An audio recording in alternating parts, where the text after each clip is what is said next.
Hey folks, James Abrinio coming to you from Abrinio Law, your Northern Virginia personal injury and criminal defense law firm. And this is our YouTube channel where we try to answer a lot of specific, useful questions that we think that people going through our justice system need to know, particularly if you're suffered a Virginia car accident case here. So in this video, I want to answer an important question that comes up all the time. My attorney wants to settle my case, but I want to go to trial. What I mean by that is oftentimes I will get clients that call me, or clients or potential clients that talk to me and say, either number one, they ask me, "Hey, James, I want to go to trial. Should I go to trial?" But a lot of times people will call me and they're represented by counsel and they'll say, represented by other counsel, and they're thinking about what to do. And they'll say, "James, my attorney's pushing me to settle this case. I want to go to trial, and I'm just trying to get an outside opinion." I'll tell you, typically, if you're represented by counsel, if you have a plaintiff's attorney, my typical recommendation is that you work with that attorney to try to work through these issues, because changing attorneys can be difficult. But certainly, this is an important question I think needs to be addressed. So when we consider that, there's a couple things that I want you to know. The first is whether or not to go to trial. That is a decision for you, the client, to make. It is not your attorney's decision. It is not your mom's decision. It's not your cousin's decision. It's not your uncle's decision. Whether or not you go to trial is going to be your decision. It is going to be ultimately, you're the person, you're the one that makes that call. Nobody can tell you what to do. If your attorney wants to settle the case, but you want to go to trial, it is your decision to make, and you can go to trial. You have a right to trial. That's the way that our trial system works. So it's super important. Now, with that being said, I always tell people your attorney should provide you with guidance. They should help you understand the metrics and the cost and consequences of going to trial versus settling sooner, and the like, what you're giving up by not going to trial, what are you gaining by going to trial, and everything in between. So you should certainly have information from your attorney. It is not your decision that you make in a vacuum. Ultimately, you make the call, but you should not be making the decision without useful information. That's the reason you hire an attorney. Now, with that being said, hopefully you trust your attorney. If you're already at a point where, let's say you hired an attorney relatively shortly after the accident, before you've pursued your case, before you pursued your claim, hopefully over that time, as you're putting your case together, as you're recovering, you've worked with your attorney and you've been able to develop rapport and trust in that attorney, because that guidance, that advice, that counsel is super important. And we're talking about a very important decision. Most of the folks that we're helping here at in Virginia, car accident cases at Abrinio Law, they're going through devastating accidents, devastating injuries. There's a lot of emotional trauma. There's a lot of physical injury. There's lost wages. There's lost value. There's lost money on income and bills and the like. So this is a very personal decision. So hopefully you have that trust in your attorney. Now, with that being said, one of the biggest complaints that I get, people call me. A lot of times they will call me if they're working with an attorney and they're seeking other advice. And again, my number one rule is that you should always try to work with your attorney, especially if you're already in the game and you're talking about settlement versus trial, those kinds of things. But that being said, what your attorney should be clear with you. The guidance they give you should make sense. The numbers should make sense. The risks, while they're not going to give you specific percentages, and a lot of times clients want me to give them percentages of win versus loss, all those things. We can't do that. We're not fortune tellers, but the advice that you get should be crystal clear. Hey, this is an estimate of what the costs are going to be. This is an estimate of what I think a jury may give if we win. Again, they're not fortune tellers. We're not fortune tellers, but hey, here are some issues at trial that we think may occur. Maybe there's a liability issue, therefore we value the case lower than what we think it would be otherwise.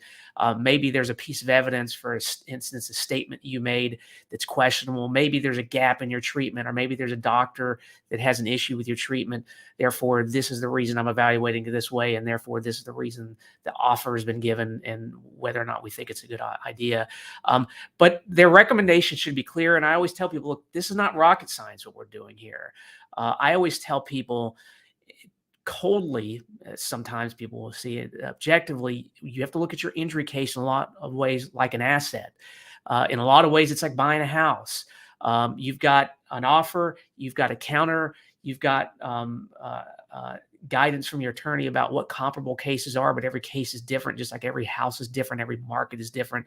But at the end of the day, we're not doing brain surgery here. Your attorney should have enough experience to where the trial aspect of it should be easy for them to decipher and explain to you so they can predict what's going to happen, how the evidence is going to go out, and not exactly tell you exactly what's going to happen, exactly how the evidence comes out, but intricacies about what may happen at trial so you understand that. So, but again, this is not rocket science what we're doing. Now, I will tell you at our firm, if you're represented by Abrinio Law, we do something we call a confidential written settlement evaluation. Essentially, this is a document where we've written out all the issues that we think, or the big issues that we think may come up in your trial. Now, not every single detail in a trial is very complicated, but the big issues. And we also ask and answer very specific questions about your past that helps us analyze it. But ultimately, what we're going to do in this document is give you a range. We think the case is worth between X and Y.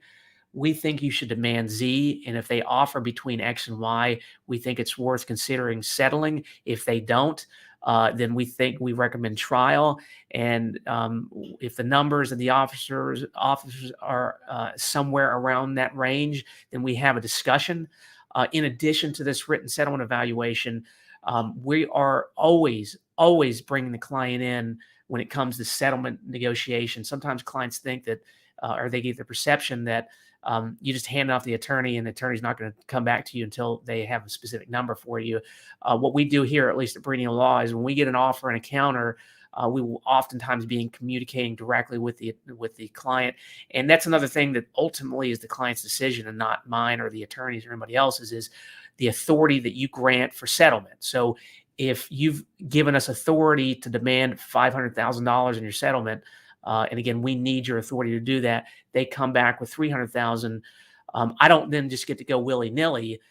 My ethical rules require that I then consult with you and get additional authority to reduce the demand, let's say to 450 or 475 or whatever the case may be. But as we're going back and forth, I'm usually getting the client intimately involved in that because I want them to understand, hey, this is what's going on. Also, as this is going on, I'm also a lot of times giving them estimates. Okay, here is the estimate of what the cost is at trial versus now. Here's the estimate of outstanding bills and liens. Here's the estimate of what my attorney's fees are. And here is an estimate of what ultimately is going to go down in your pocket. Because ultimately, at the end of the day, I always tell people, and I've written videos on this, written articles on this, and shot a lot of videos on this. Ultimately, what you should care about is the number in your pocket. The total value of a settlement or judgment, in my view, it's kind of a red herring. What you should be focused on is what is the actual dollar value that's going to be in your pocket, because that's what really matters, okay? And so our written settlement evaluation hopefully provides clear guidance. I will tell you, you may not agree with our assessment. You may say, James, you're lowballing me. This is ridiculous. My case is worth a lot more than this. You don't know what you do, and you're an idiot. We don't typically get that response, but once in a while we get that response, and that's fine. I always tell people it is absolutely fine if you disagree with my evaluation of your case. But the reason I do this is I want you to have a clear understanding of what my thoughts are and why those thoughts are the way they are. You're free to disregard that evaluation. Again, ultimately, it is your decision about what authority I have to settle your case at. But I want you to be aware of what we think about your case. If there is a huge disagreement, it may be something where you may say, James, I don't have confidence in you. I don't think that we see eye to eye on our case. And that is totally fine too. You have every right to then go to another attorney and get a second opinion and do your thing. We've been doing this a while. I've tried a lot of cases, and we've got a good team here, and we're confident in our evaluations. And honestly, sometimes there are cases where our settlement range is very broad because your case is unique. Every case is unique, but your case may be very different, and it may be very difficult to evaluate it. And we'll tell you that too. So long as you're aware of that, we'd rather you disagree with us and either go another route or at least understand the way we're seeing it so you can try to appreciate what we're saying. Um, Ultimately, I always tell people this: it is in our best interest to get as much money in your case as possible. If you have $1 million case, if you think that you have $1 million case and I think it's worth $600,000, but we get $1 million, that benefits me because I get paid on a contingency fee. I get paid a percentage of what you get. So I have every incentive to settle your case at the highest dollar value possible. And if I'm wrong about your evaluation and you're right, that's a good thing. If I'm wrong on the low end, right, that means I get paid more money. So I don't have a problem being wrong. I don't have any ego in this. And I think most good attorneys don't have an ego in it. At the end of the day, what we're trying to do is get the best outcomes for clients because honestly, that benefits us. Now, are there attorneys that just want to get quick settlements and get paid out because they don't want to do the work? Yes, that is absolutely true. And but that's going back to the point I made earlier about needing trust in your attorney. If you have reasons not to trust that attorney, then get other opinions. There's nothing wrong with that. There's nothing unethical about it. I will tell you, let's say a settlement offer has come down and that attorney obtained that settlement offer. There may be provisions in their contract that if you fire them, that they have a lien on your case because they've gotten an offer. Obviously work out those details. But that being said, if you're still early in a case and you're just having your case evaluated, no demand's been made, at least us, my firm, we do not have a lien on a case. Now we will ask for reimbursement if, we put out $700 for your medical records and things like that. But that being said, it is okay to disagree with us. It is okay to get other opinions. But hopefully the attorney you're working with, you've developed that trust with them. So you're comfortable in what their assessment is. Now, I always tell people, and this is a very important point, from the beginning, you should always treat your case as if it's going to trial. I can't tell you how many clients call me up. We talk about their case and they say to me, well, James, my case is going to settle. I hear most cases settle. And yes, that's true. Most cases do settle. But my philosophy, our firm's philosophy is that the way that we get good settlement values is we demonstrate that we're ready to go to trial. And the only way we do that is we treat your case as if it is going to trial. So when we're asking you for documents, when we're asking you to answer questions, we're asking you to come in and do deposition prep and trial prep, when we're asking you for information from your doctor so we can communicate with them and prepare them for trial and coordinate with them and prepare reports. The reason we're doing that is we're establishing and we're showing strength to the other side that we are ready to go to trial. And in the event that you choose to go to trial, now you're not left flat-footed because you just assumed that your case would settle. Never assume your case is going to settle. That makes this whole discussion a lot easier if your attorney wants to settle.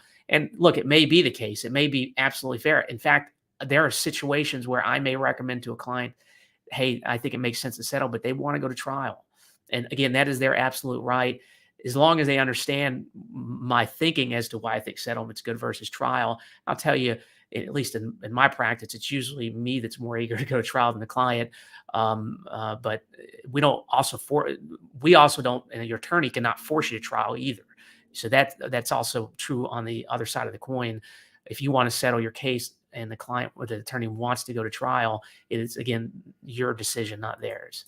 But that being said, always understand the risk and cost of trial. Always understand the risk and cost of settlement as well. That's, again, at least at my firm, while we're doing written settlement evaluations, why it's so important for you to understand the numbers in your case, so you can make this decision as objectively as possible. Now, that being said, look, I go back to the real estate example. Real estate agents look at, which they should, they look at comp values, they look at dollar values, they look at interest rates, and they should be giving you that information, and so you can do the math.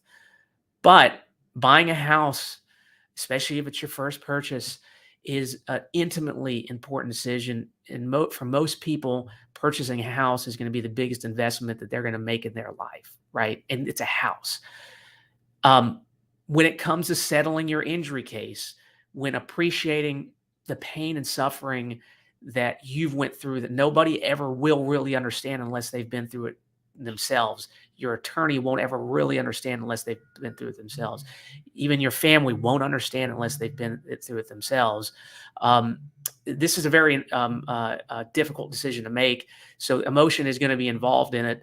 Your attorney is there to guide you, to help you as best they can take the emotion out of it. But we understand, look, this is life, and making these decisions is ultimately intimately personal. So we appreciate that as well. So hopefully this video was useful. If you got questions, comment below, make questions below, subscribe to this YouTube channel. We do our best to try to provide as much useful information as possible. In fact, I'm going to give you my information right here, so you can also reach out to our firm if you have questions. Phone number is there. My email address is there. Our social media is there. We like trying cases. We love our job, but we also like educating the public. So that's the reason we're doing this channel. Feel free to interact, share. Even if you're represented by somebody else, hopefully the information is useful. Our job is not to steal you away from another attorney. And again, my rule is, if somebody calls me that's working with an attorney, they have to go back to them and try to work with them. And it's got to be a true, real issue, because switching attorneys in the middle of a race, switching horses in the middle of a race, is just a very uncomfortable thing to do. It's costly emotionally and dollar-wise usually too. So feel free to use this for informational purposes. If it sparks questions to your attorney, that's great. But what I don't want you to do is go into your attorney and say, hey, James Brinio said this and you're an asshole, those kinds of things. That is not what this is meant to do. It's really to help educate you. And of course, if you're looking for an attorney, reach out to us. We're willing to answer questions. We wish everybody the best. Until next time, be